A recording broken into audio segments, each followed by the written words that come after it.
হঠাৎ করে রাস্তা দিয়ে যাইতে লাগলে সাবধানে যাইবেন, কারণ এই যে আজকে নিয়ে আসেন না কে রাস্তা দিয়ে যাচ্ছি, হঠাৎ করে একটা সাপের বাচ্চা দেখছি।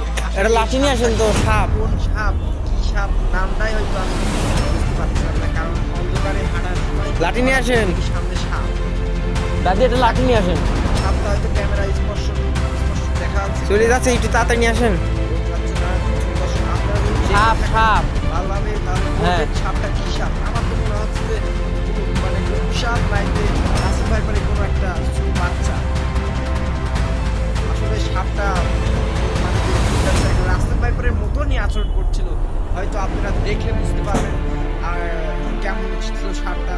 সাপটার বিষয়ে অবশ্যই কমেন্ট করবেন, সাপটা কেমন ছিল, সাপটার কি সাপ আপনারা যদি বুঝতে পারেন, জানতে পারেন জানাবেন। এবং রাস্তায় চলাফেরা করার সময় সাবধানে চলাফেরা করবেন।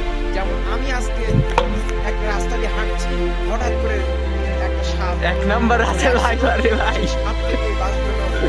পাশের মানুষ ডাকলাম, ডাকার পরে হঠাৎ করে ওরা বাসটা তারপর সাপটা মারলাম।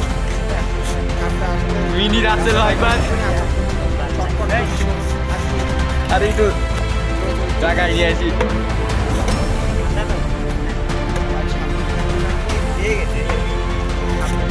Mini Russell viper.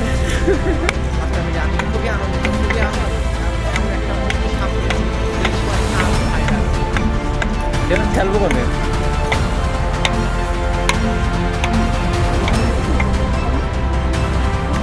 কি বলা আছে না?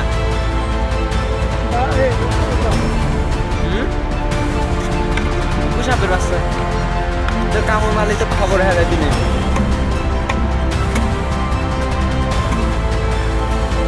সাপের বাচ্চা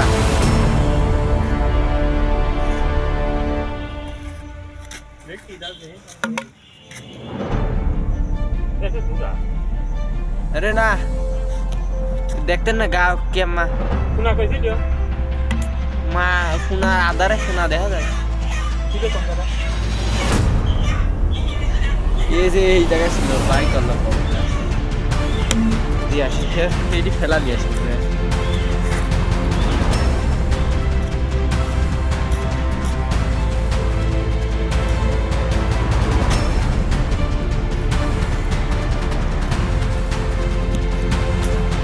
দাদা এই যে জায়গায় বাসটা রাখলাম,